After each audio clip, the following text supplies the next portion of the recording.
thought practice was very good. I thought they came out with a lot of energy. I thought they started with special teams, great focus, and our look teams really challenged our guys, and so I was very pleased for a two-a-day to come out in the second practice like that, and we got a lot of good work done. Felt a lot better than the last two practices. When do you expect to get Maxwell back? Hopefully tomorrow. I think it's day-to-day.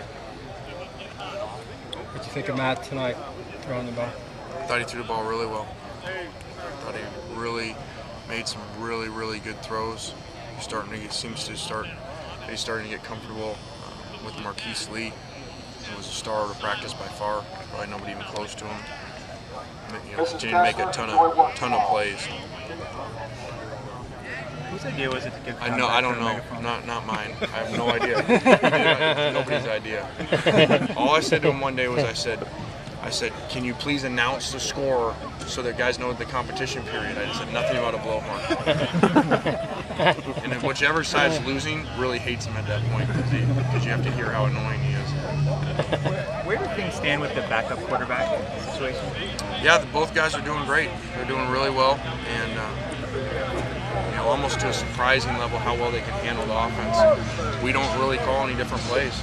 Now obviously we're not in a game week, but we just go down the list, and when it's their turn, the script's the same. So I think they're doing well, and neither is separated from the other.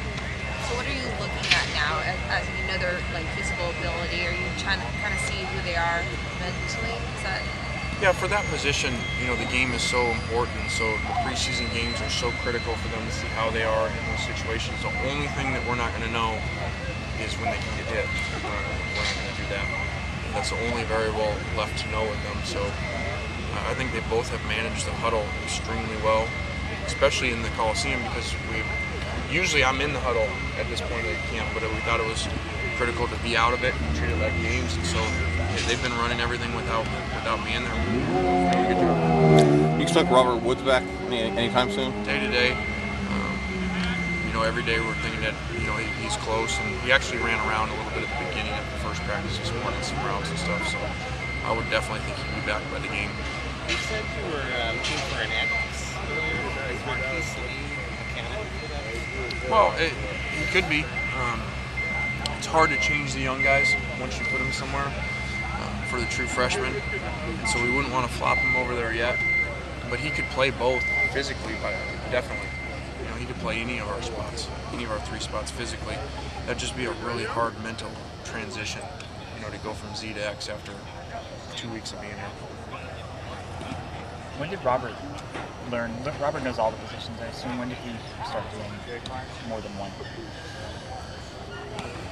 Robert, last year we started to flop him a little bit in certain personnels. I would guess, probably week 5 or week 6 or so to get him some more balls. Now he knows, now he could actually flop back to X at any point because he played X all last year. Now he plays Z for us, and so that I think I mentioned that to you guys before. That is definitely a scenario that could happen. Is him going back over there.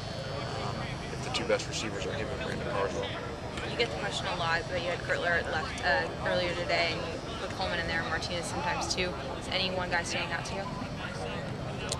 Not really. Just kind of mixing them through. Nate Gertler has done a great job. For a walk-on kid that's a freshman, redshirt last year for us. He does some really good things in there, and he's actually passed some of our scholarship players up.